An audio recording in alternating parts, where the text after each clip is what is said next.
আজকে পথের পাঁচালীর তাহলে 3 নম্বর পর্বটা আমরা পড়ব, যেহেতু প্রথম পর্ব এবং দ্বিতীয় পর্ব আমাদের আগে পড়া হয়ে গেছে।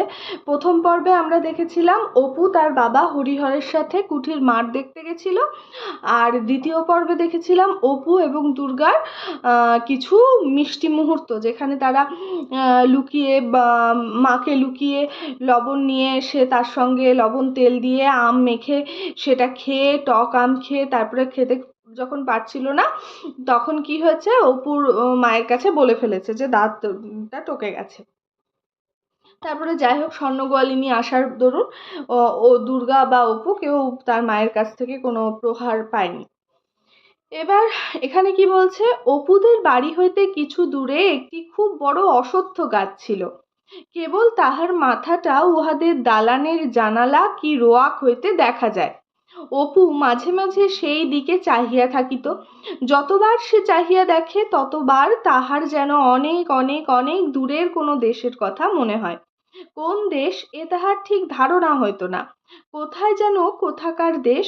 মার মুখে ওই সব দেশের রাজপুত্রদের কথাই সে শোনে। অপু কল্পনা প্রবণ, এটা আমরা কুঠির মাঠেই দেখেছিলাম, যে কুঠির মাঠে সে গিয়ে কুঠির মাঠ যাওয়ার রাস্তায় সে কিভাবে সবকিছু নিরীক্ষণ করছিল বা দেখছিল এবং কৌতূহল প্রকাশ করছিল। তো সেই প্রকৃতির প্রতি অপুর একটা টান এবং তার সাথে কৌতূহল দুটোই একসাথে সমান্তরালভাবেই ছিল। তো তাদের বাড়ির কিছুটা দূরে একটা অনেক বড় অশ্বত্থ গাছ, পুরনো অশ্বত্থ গাছ ছিল, যেটা তাদের বাড়ি থেকে জানালা বা রোয়াক মানে বারান্দা, কোথাও থেকে দেখা যেত। তো সেটা দেখে অপুর মনে হতো তারপরে কি আছে, যেন অন্য কোনো দেশ। ওর মায়ের কাছে যে রাজপুত্র বা রাজার গল্প শুনতো, সেগুলো অপুর মনে হতো সেগুলো সব বর্তমান, মানে সেগুলো সবই আছে, কোনোটাই অতীতকাল নয়, সবগুলোই বর্তমানকাল এবং সবাই রয়েছে, সবাই ওই জায়গায় রয়েছে, ওই অশ্বত্থ গাছ পেরিয়ে যে পৃথিবী রয়েছে সেখানে রয়েছে। অনেক দূরের কথায় তাহার শিশু মনে একটা বিস্ময় মাখানো আনন্দের ভাবের সৃষ্টি করিত। নীল রঙের আকাশটা অনেক দূর, ঘুড়িটা কুঠির মাঠটা অনেক দূর, সে বোঝাইতে পারিত না, বলিতে পারিত না কাহাকেও। কিন্তু এসব কথায় তাহার মন যেন কোথায় উড়িয়া চলিয়া যাইত।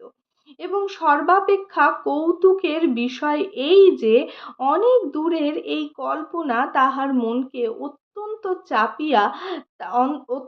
চাপিয়া তাহাকে যেন কোথায় লইয়া ফেলিয়াছে। ঠিক সেই সময়েই মায়ের জন্য তাহার মন কেমন করিয়া উঠিত। যেখানে সে যাইতেছে সেখানে তাহার মা নাই। অমনি মায়ের কাছে যাইবার জন্য মন আকুল হইয়া পড়িত। কতবার যে এরকম হইয়াছে। আকাশের গায়ে অনেক দূরে একটা চিল উড়িয়া যাইতেছে, ক্রমে ছোট্ট ছোট্ট ছোট্ট হইয়া নীলুদের তাল গাছের উঁচু মাথাটা পিছনে ফেলিয়া দূর আকাশে ক্রমে মিলাইয়া যাইতেছে। চাহিয়া দেখিতে দেখিতে যেমন উড়ন্ত চিলটা দৃষ্টিপথের বাহির হইয়া যাইত, অমনি সে চোখ নামাইয়া লইয়া বাহির বাটি হইতে এক দৌড়ে রান্নাঘরের দাওয়ায় উঠিয়া গৃহ কার্যরত মাকে জড়াইয়া ধরিত। অপু কল্পনা প্রবণ, যেটা বললাম। তো সে মায়ের কাছে যে রাজপুত্রের বা ইয়ের গল্প শুনতো, এবং তার মনের আরো যা কল্পনা ছিল সমস্ত কিছু সে মনে করতো সেই অনেক দূরের কোনো পৃথিবীতে রয়েছে। সেই অনেক দূরটা কত দূর? কুঠির মাঠ, হ্যাঁ, বুড়ো অশ্বত্থ গাছের ওপার, এইগুলো, এবং সুদূর আকাশটাও তার মধ্যে রয়েছে। অর্থাৎ সে তার চোখের মধ্যে অনেক দূর বলতে যেটা বুঝতো ততটাই। অপু খুব সহজ সরল প্রকৃতিপ্রেমী একটি বাচ্চা।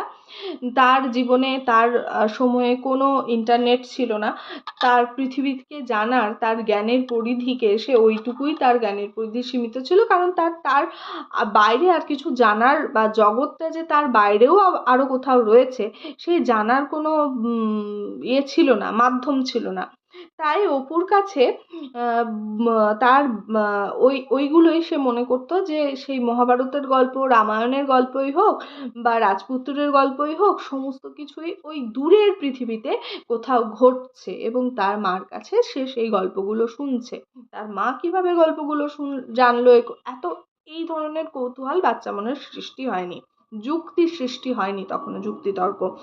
তো অপু যে কল্পনা প্রবণ মন, সেই মনের ওপরে ভর করে সে সেই দেশে পৌঁছেও যেত, তার মনকে সে সেখানে পাড়ি দিয়ে দিত। কিন্তু যখনই তার মনে হতো যে সেখানে তার মা নেই, তখনই মায়ের জন্য মন খারাপ করত, এবং তখন তার মনটা কেমন একটা ব্যথায় মানে ব্যথা অনুভব করতো, এবং সে তখন কি করতো, ছুটে এসে এক দৌড়ে এসে রান্নাঘরে মাকে জড়িয়ে ধরতো। মা হয়তো তখন কোনো কাজ করছেন, মা বলিত, দেখো দেখো ছেলের কাণ্ড দেখো, ছাড় ছাড়, দেখছিস শকরি হাত। কি বলছে মা তখন? মা যেহেতু কাজ করছে, হুট করে ছেলে এসে জড়িয়ে ধরেছে, মা একটু আদর দেখিয়ে বলেন যে দেখো ছেলের কাণ্ড, ছাড় ছাড়, দেখছিস শকরি, শকরি মানে এঁটো হাত। এঁটো শকরি এরকম বলা হয় গ্রাম বাংলায়, সে শকরি মানে এঁটো হাত। ছাড়ো মানিক আমার, সোনা আমার, তোমার জন্য এই দেখো চিংড়ি মাছ ভাজছি, তুমি যে চিংড়ি মাছ ভালোবাসো, হ্যাঁ, দুষ্টুমি করে না, ছাড়ো। মা বলছে যে দেখো, ছাড়ো, দেখো, মানে মায়েরা যেরকম ভাবে বলেন। আহারাদির পর দুপুরবেলা তাহার মা কখনো কখনো জানালার ধারে আঁচল পাতিয়া শুইয়া ছেঁড়া কাশিদাসী মহাভারতখানা সুর করিয়া পড়িত। বাড়ির ধারে নারকেল গাছটাতে শঙ্খচিল ডাকিত। অপু নিকটে বসিয়া হাতের লেখা ক খ লিখিতে লিখিতে এক মনে মায়ের মুখে মহাভারত পড়া শুনিত। তাহলে কি বলছে, দুপুরবেলা, তখন দুপুরবেলা খাওয়া দাওয়ার পরে সে তার মায়ের সঙ্গে কখনো কখনো জানালায় মায়ের আঁচল পেতে শুতো শাড়ির, সেখানে ছেঁড়া কাশিরাম দাসী মহাভারত, কাশিরাম দাসের লেখা মহাভারতের বাংলা অনুবাদ যেটা, সেটা পড়তো। সেটা ছেঁড়া কেন? কারণ তাদের অবস্থা খুব ভালো নয় আর্থিক অবস্থা, তাই বইটা ছিঁড়ে যাওয়ার পরেও আর নতুন বই কেনা হয়নি। আর তখনকার দিনে আর্থিক অবস্থার থেকে আরেকটা বিষয় যেটা ছিল, খুব দেখানোর যে ব্যাপার সেটাও ছিল না। তাই ঠিক আছে, বইটা চলছে যখন চলুক, এখনো তো চলছে, সেই বইটা পুরনো বই হয়তো সেলাই করে আবার মলাট দিয়ে সেটাই চালানো হচ্ছে। একটা জিনিস বহুদিন ধরে চালানো হতো, কারণ গ্রামগঞ্জে কেনারও একটা সমস্যা ছিল, আর অপুদের অবস্থাটাও খারাপ ছিল। বাড়ির ধারে নারকেল গাছটায় সুর করে মা মহাভারত পড়তো, আর শঙ্খচিল রাখতো নারকেল গাছে, আর অপু কি করতো, ওখানে মায়ের মহাভারতটা শুনতে শুনতে সে হাতের লেখা লিখতো। জানালার বাহিরে বাঁশ বনের দুপুরের রৌদ্র মাখানো শ্যাওড়া ঘেটু বনের দিকে চাহিয়া চাহিয়া মহাভারতের, বিশেষত কুরুক্ষেত্রের যুদ্ধের কথা শুনিতে শুনিতে সে তন্ময় হইয়া যায়। মহাভারতের সমস্ত চরিত্রের মধ্যে কর্ণের চরিত্র বড় ভালো লাগে তাহার কাছে। ইহার কারণ কর্ণের ওপর তাহার কেমন একটা মমতা হয়। রথের চাকা মাটিতে পুতিয়া গিয়াছে, এক হাতে প্রাণপণে সেই চাকা মাটি হইতে তুলিয়া টানিয়া তুলিবার চেষ্টা করিতেছেন। সেই নিরস্ত্র অসহায় বিপন্ন কর্ণের অনুরোধ মিনতি উপেক্ষা করিয়া অর্জুন তীর ছুঁড়িয়া তাহাকে মারিয়া ফেলিলেন। মায়ের মুখে এই অংশ শুনিতে শুনিতে দুঃখে অপুর শিশু হৃদয় পূর্ণ হইয়া যাইত। চোখের জল বাগ মানিত না, চোখ ছাপাইয়া তাহার নরম তুলতুলে গাল বাহিয়া গড়াইয়া পড়িত।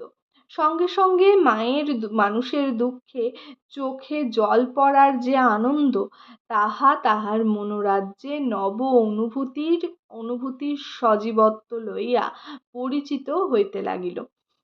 জানালার এইরকম ভাবে প্রকৃতির মাঝে বসে সে কি করতো, ওই জানালার ধারে বসে মায়ের কাছে যখন ওই কাশিরাম দাসী মহাভারত পড়তো, তখন ওই মহাভারতের কুরুক্ষেত্রের যুদ্ধটা, তাকে যেহেতু বাচ্চা ছেলে, যুদ্ধ লড়াই এইগুলোর মধ্যে তার খুব মানে একটা অনুভব করতো, খুব আনন্দ অনুভব করতো শুনতে। কিন্তু মহাভারতের পর্বের সময় ওই যখন নিরস্ত্র কর্ণকে অর্জুন তীর বিদ্ধ করলো, তখন সে সেটা আর নিতে পারলো না, তার খুব কষ্ট হলো। শিশু মন এই কুরুক্ষেত্রের যুদ্ধের সময়, সেই কুরুক্ষেত্রের যুদ্ধের বর্ণনায় সে যেমন রোমাঞ্চিত হচ্ছে, ঠিক সেরকম ভাবেই কর্ণের এই পরিণতিতে তার দুঃখ হচ্ছে, কর্ণকে তার অসহায় মনে হচ্ছে, এবং সঙ্গে সঙ্গেই হয়তো নিজের মনের মধ্যে নিজেকে কর্ণের জায়গায় সে নিয়ে যাচ্ছে, কারণ সেও গ্রামের একটি অসহায় বালক। তার মনে হচ্ছে যে তাদের আর্থিক অবস্থা ততটা সবল নয়, তার মাকেও লোকজন দুটো কটু কথা শোনাতে ছাড়ে না। এই সমস্ত কিছু মিলিয়ে সে কর্ণের সঙ্গে যেন নিজের এটাকে একাত্ম করতে পারছে নিজেকে। এবং স্বাভাবিকভাবেই একটা বিষয় যে অসহায় মানুষের সঙ্গেই শিশু হৃদয় নিজের কল্পনা করে, সেই লজিকেই সে কর্ণের সঙ্গে নিজের তুলনা করে এবং সে কষ্ট পায় কর্ণের। শেষে লেখক যে লিখেছেন যে চোখ ছাপাইয়া তাহার নরম তুলতুলে গাল বাহিয়া গড়াইয়া পড়িত, সঙ্গে সঙ্গে মানুষের দুঃখে চোখে লজ্জা পড়ার যে আনন্দ, মানুষের দুঃখে চোখে জল পড়ার যে আনন্দ, এটা হচ্ছে করুণ রস।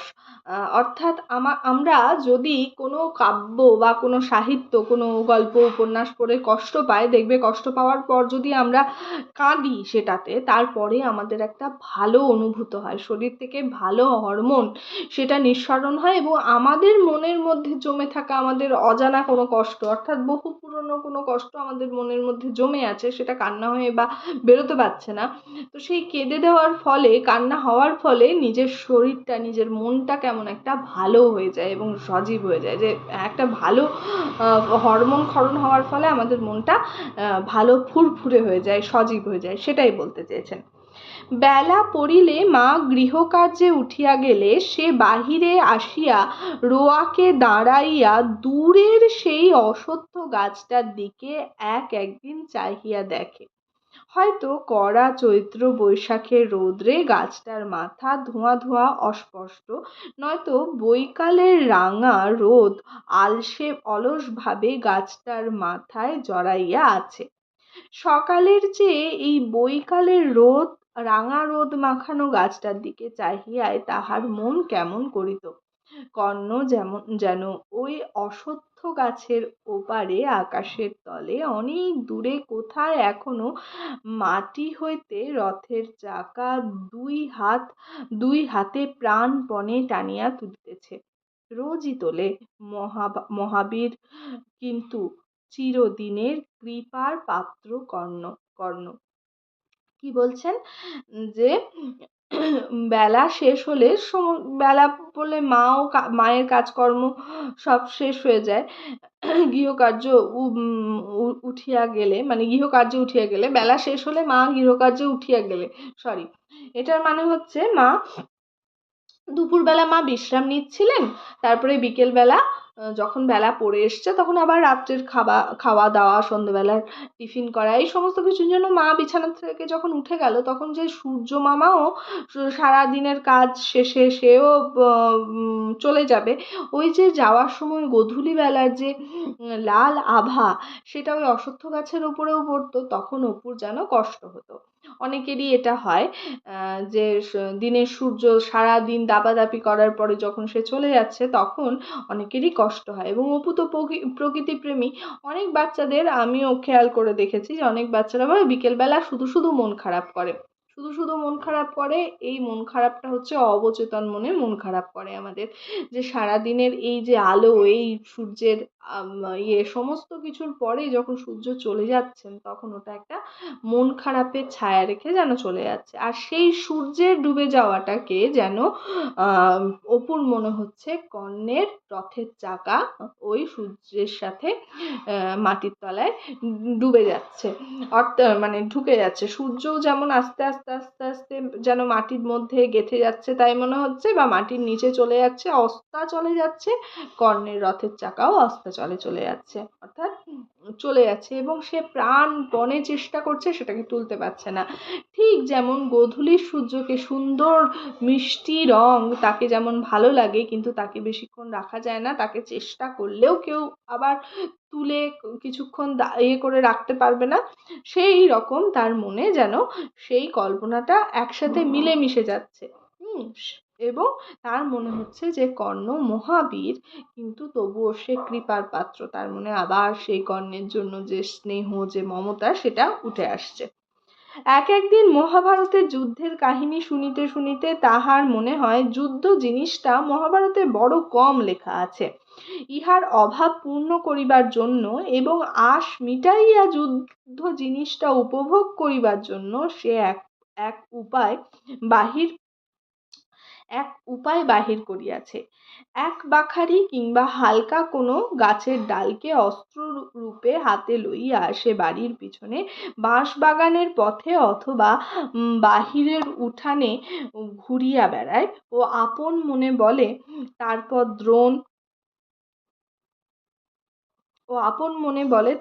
দ্রোণ তো একেবারে 10 বাণ ছুড়িলেন, অর্জুন করিলেন কি একেবারে 200 বাণ দিলেন মেরে। তারপর কি যুদ্ধ, বাণের চোটে চারিদিকে অন্ধকার হয়ে গেল। এখন সে মনে মনে যতগুলা বাণ হইলে তাহার আশ মিটে তাহার কল্পনা করে, যদিও তাহার কল্পনার ধারা মার মুখের কাশিদাসী রামায়ণ মহাভারতে বর্ণিত যুদ্ধের প্রণালী সম্বন্ধে যাহা শোনা আছে তাহা অতিক্রম করে না। তারপর তো অর্জুন করিলেন কি, ঢাল তরোয়াল নিয়ে রথ থেকে লাফিয়ে পড়লেন। পরে এই যুদ্ধ।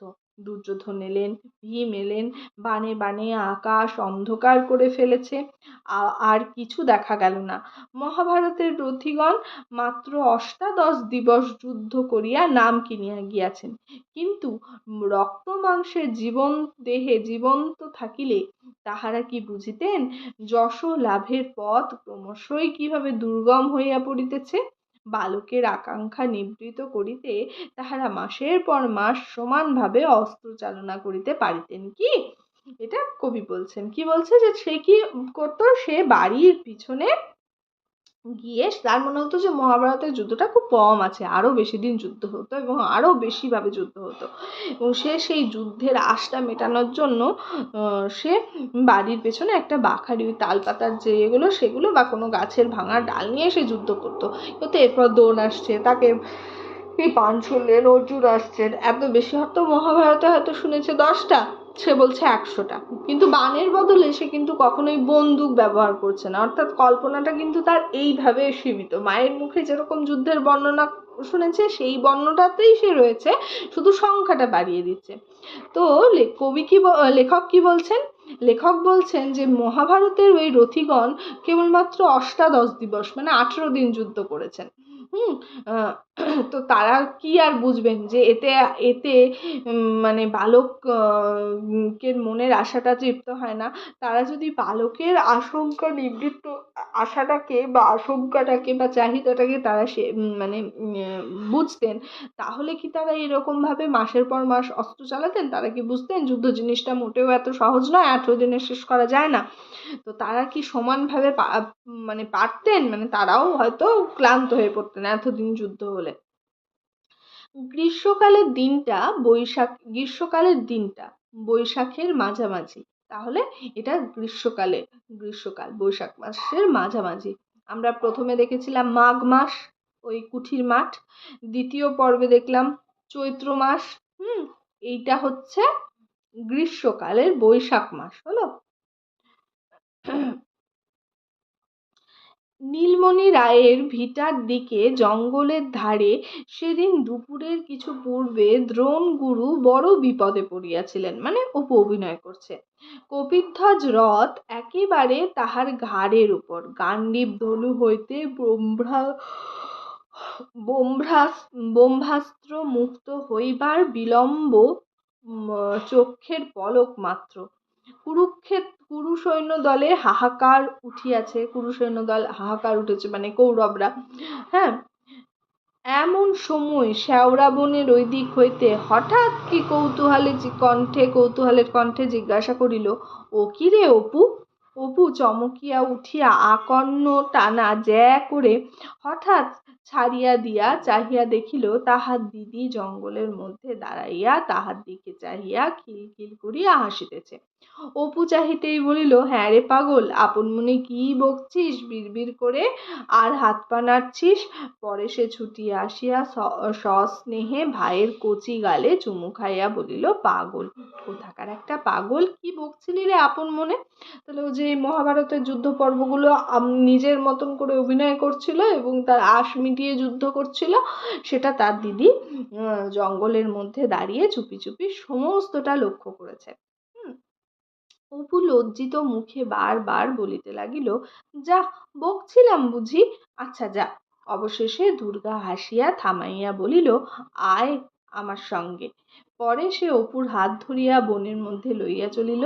খানিক দূরে গিয়া হাসি মুখে আঙুল দিয়া দেখাইয়া বলিল, দেখেছিস কত নোনা পেকেছে, এখন কি করে পারা যায় বল দেখি। নোনা হচ্ছে কি বলে একটা ফল, জংলি ফল। তো বলছে, দেখছিস কত নোনা পেকেছে, এখন কি করে পারা যায় বলতো? ওরা তো ওই বন বাজারে বিভিন্ন ফল পাতা এসবই তাদের কাছে মহার্ঘ। হুম নোনা ফল, এক ধরনের ফল। অপু বলিল, ও ও অনেক রে দিদি, একটা কঞ্চি দিয়ে পারা যায় না? দুর্গা বলিল, তুই এক কাজ কর, ছুটে গিয়ে বাড়ির মধ্যে থেকে আকুশিটা নিয়ে আয়। আকুশি এইরকম একটা জিনিস, মানে এইরকম ভাবে আংটার মতন একটা অনেক বড় লাঠির সঙ্গে আর একটা ছোট লাঠি বেঁধে তৈরি করা হয়, দড়ি দিয়ে বেঁধে। তো গ্রামের দিকে এটা এখনো বোধহয় আছে। আকুশিটা নিয়ে আয় তো, তাই বলছে। আকুশি দিয়ে টান দিলে পড়ে যাবে, দেখিস এখন। অপু বলিল, তুই এখানে দাঁড়া দিদি, আমি আনছি। অপু আকুশি আনিলে দুজনে মিলিয়া বহু চেষ্টা করিয়াও 4-5টার বেশি ফল পাড়িতে পারিল না। খুব উঁচু গাছ, সর্বোচ্চ ডালে যে ফল আছে তাহা দুর্গা আকুশি দিয়াও নাগাল পাইল না, অনেক উঁচু গাছ। পরে সে বলিল, চল আজ এইগুলো নিয়ে যায়, নাইবার বেলায় মাকে সঙ্গে আনবো, মার হাতে ঠিক নাগাল আসবে। দে নোনাগুলো আমার কাছে, তুই আকুশিটা নে, নোলক পড়বি। তাহলে দুর্গা কি বলছে, দুর্গা আকুশিটা দিয়েও যখন পারলো না, যতগুলো পেলো করলো, তারপর বললো নাইবার বেলা মানে স্নান করবার সময় মাকে সঙ্গে করে আনবো, মা নাগাল পাবে, মা যেহেতু তাদের থেকে লম্বা। ওই যে নোলক পড়বি, নোলক মানে হচ্ছে নাকের নথকে বলে নোলক। একটা নিচু ঝোপের মাথায় ওলকলমি লতায় সাদা সাদা ফুলের কুঁড়ি। দুর্গা হাতের ফলগুলো নামাইয়া নিকটে ফুলের কুঁড়ি ছিঁড়িতে লাগিল। বলিল, এদিকে সরে আয়, নোলক পরিয়ে দিই। ও তাহার দিদি ওলকলমি গাছের নোলক পরিতে ভালোবাসে। বন জঙ্গল সন্ধান করিয়া সে প্রায় খুঁজিয়া আনিয়া নিজে পরে ও ইতিপূর্বে কয়েকবার অপুকেও পড়াইয়াছে। অপু কিন্তু মনে মনে নোলক পরা পছন্দ করে না। তাহার ইচ্ছা হইল বলে নোলক তাহার দরকার নাই, তবে দিদির ভয়ে সে কিছু বলিল না। দিদিকে চটাইবার ইচ্ছা তাহার আদৌ নাই, কারণ দিদি বন জঙ্গল ঘুরিয়া কুলোটা, জামটা, নোনাটা, আমড়াটা সংগ্রহ করিয়া তাহাকে লুকাইয়া খাওয়ায়। এমন সব জিনিস জুটাইয়া আনে যাহা হয়তো কুপথ্য হিসাবে উহাদের খাইতে নিষেধ আছে। কাজেই অন্যায় হইলেও দিদির কথা না শোনা তাহার সাহসে কুলায় না। তাহলে কি বলছে, নোলক পরা বিষয়টা তো মেয়েরা মানে কানে নাকে গয়না পরে। তো ওদের যেহেতু অবস্থা ভালো নয়, মানে অপুদের, তাই বাবা হয়তো সোনার যে নথ বা নোলক সেগুলো কোনোটাই কিনে আনতে পারে না। সেটার অভাব পূরণ করে কি করে, এই বনকলমি, জংলা কোনো গাছ, হ্যাঁ, এই গাছের ফুল, এই সমস্ত কিছু নাকে দিয়ে তারা নথ পরে। দুর্গা এটা সাজে, অপুকে সে সাজাতে চায়, কিন্তু অপু ঠিক পছন্দ করে না, কিন্তু দিদিকে চটাতেও পারে না, কারণ দিদি আবার তাকে এই সমস্ত জিনিস এনে খাওয়ায় যা তার মা খেতে দেবে না, কুপথ্য বলে, শরীর খারাপ করবে খেলে এইসব ভেবে। একটা কুড়ি ভাঙিয়া সাদা জলের মতো যে আঠা বাহির হইল, তাহার সাহায্যে দুর্গা অপুর নাকে কুড়িটি আঁটিয়া দিল। পরে নিজেও একটা পড়িল। তারপর ভাইয়ের চিবুকে হাত দিয়া নিজের দিকে ভালো করিয়া ফিরাইয়া বলিল, দেখি কেমন দেখাচ্ছে। বাহ, বেশ হয়েছে, চল মাকে দেখাই গে। অপু লজ্জিত মুখে বলিল, না দিদি, চল না, খুলে ফেলিস নে যেন। বেশ হয়েছে। বাড়ি আসিয়া দুর্গা নোনা ফলগুলি রান্নাঘরের দাওয়ায় নামাইয়া রাখিল। সর্বজয়া রাঁধিতেছিল দেখিয়া খুব খুশি হইয়া বলিল, কোথায় পেলি রে? দুর্গা বলিল, ওই লিচু জঙ্গলে, অনেক আছে, কাল গিয়ে তুমি পারবে মা, এমন পাকা, একেবারে সিঁদুরের মতো রাঙা। নোনা ফলগুলো পেকে কি হয়েছে, সিঁদুরের মতো লাল হয়ে গেছে। অপুকে সে নোলক পরিয়ে সেটাও মাকে দেখাতে আসলো, আর তার সাথে ওগুলো নিয়ে এসে মাকে দিল। সে আড়াল ছাড়িয়া দাঁড়াইয়া বলিল, দেখো মা। অপু নোলক পরিয়া দিদির পিছনে দাঁড়াইয়া আছে। সর্বজয়া হাসিয়া বলিল, ও মা, ও আবার কে? কে চিনতে তো পারছি নে। মা তার ছেলেকে একটু আদর করে এরকম ভাবে বলছে। অপু লজ্জায় তাড়াতাড়ি নাকের ডগা হইতে ফুলের কুলি খুলিয়া ফেলিল, বলিল, ওই দিদি পরিয়ে দিয়েছে। দুর্গা হঠাৎ বলিয়া উঠিল, চল রে অপু, এই কোথায় ডুগডুগি বাজছে, চল চল, বাদর বাদর খেলাতে এসেছে ঠিক। শিগগির আয়। কোথায়? ডুগডুগি বাজার শব্দ পেয়ে অপু কে দুর্গা টেনে নিয়ে চলে গেল।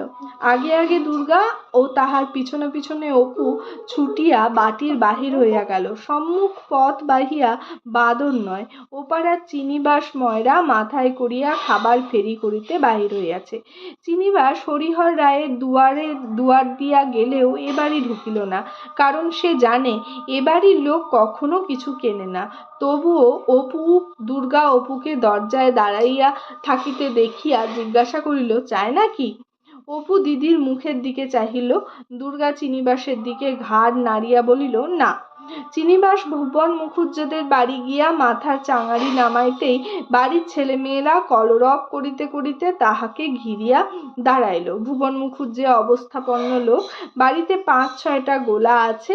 এ গ্রামে অন্নদা রায়ের নিচেই জমি জমা ও সম্পত্তির বিষয়ে তাহার নাম করা যাইতে পারে।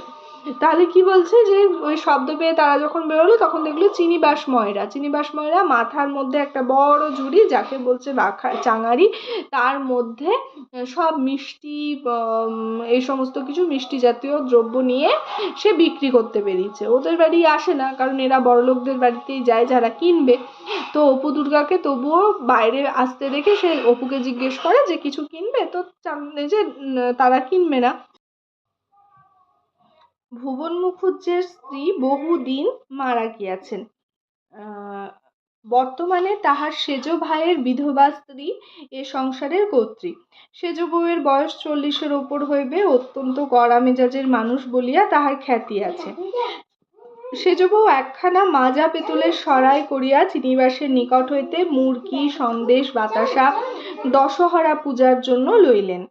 ভুবন মুখুজ্জের ছেলে মেয়ে ও তাহার নিজের ছেলে সুনীল সেইখানেই দাঁড়াইয়াছিল। তাহাদের জন্য খাবার কিনিলেন। পরে অপুকে সঙ্গে লইয়া দুর্গা চিনিবাসের পিছনে পিছনে ঢুকিয়া উঠোনে আসিয়া দাঁড়াইয়া আছে দেখিয়া সেজ বউ নিজের ছেলে সুনীলের কাঁধে হাত দিয়া একটু ঠেলিয়া দিয়া বলিলেন, যাও না, রোয়াকে উঠে গিয়ে খাও না। রোয়াকে মানে ওপরে বারান্দায় উঠে গিয়ে খাও না, মানে নিচে ওরা এসছে। এবার গ্রামের দিকে অনেক সময় অনেকের ধারণা থাকে যে তাদের ছেলের খাওয়া দেখছে তাদের ছেলের পেটে ব্যথা করবে, এই ধরনের। আর সেজ বউ একটু ওদেরকে সহ্য করতে পারতো না, অপু দুর্গাকে। তো এখানে ঠাকুরের জিনিস মুখ থেকে ফেলে এটো করে বসবে। চিনিবাস চাঙারি মাথায় তুলিয়া পুনরায় অন্য বাড়ি চলিল। দুর্গা বলিল, আয় অপু, চল দেখি গে টুনুদের বাড়ি। ইহারা সদর দরজা পার হইতেই সেজ বউ মুখ ঘুরাইয়া বলিয়া উঠিলেন, দেখতে পারি নে বাপু, ছুরিটার যে কি হ্যাংলা স্বভাব। নিজের বাড়ি আছে, গিয়ে বসে কিনে খেগে জানা, তা না লোকের দোর যেমন মা তেমনই ছাপ। ইহাদের বাটির বাহির হইয়া দুর্গা ভাইকে আশ্বাস দিবার সুরে বলিল, চিনিবাসের ভারী তো খাবার, বাবার কাছ থেকে দেখিস রথের সময় 4টে পয়সা নেব, তুই দুটো আমি দুটো, তুই আমি মুরগি কিনে খাবো। খানিক পরে ভাবিয়া অপু জিজ্ঞাসা করিল, রথের আর কতদিন আছে রে দিদি? এই যে চিনিবাসের কাছে এই সমস্ত কিছু খাবার, মুরগি, সন্দেশ, এইগুলো দেখে না অপুর এবং দুর্গারও মনে হলো খেতে ইচ্ছে হলো। ওরা তো খেতে পায় না সেরকম ভাবে, ওই বন জঙ্গলে যেগুলো পায় সেগুলোই নিয়ে আসে, তো মিষ্টি খেতে ভালো লাগে বাচ্চা। তখন এই ভুবন মুখুজ্জের বাড়ির সেজ বউ, সে তো ওদেরকে সহ্য করতে পারে না, সেজন্য ওরা যখন চলে গেল তখন চিনিবাস ওই বাড়িতে বিক্রি করে, যা বিক্রি হলো সেগুলো করে সে যখন অন্য বাড়ি যাবে তখন অপু দুর্গাও বেরিয়ে গেল চিনিবাসের সঙ্গে, জিনিসগুলো খেতে না পাক, তার গন্ধ পেতে, তা দেখতে এটা তাদের ভারী মজা লাগতো। তো ভুবন মুখুজ্জের বউ কি বললো যে ভারী নোলা তো বাচ্চাগুলো, এবং তাদের সঙ্গে তাদের মাকেও হ্যাংলা বললো, তাদের মাকেও বললো, সে জানে যে তাদের কিনে খাওয়ার ক্ষমতা নেই, সেজন্য সে বললো যে কিনে খাগে জানা, মানে এরকম বলছে। এক্ষুনি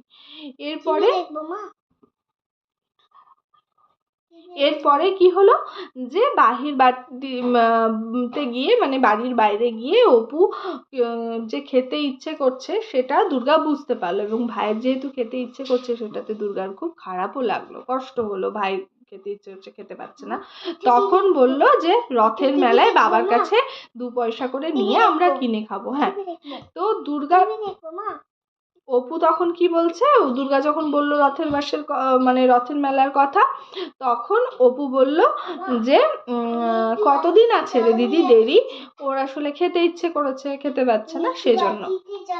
আজকে এতটুকুই থাক, পরের দিন আবার।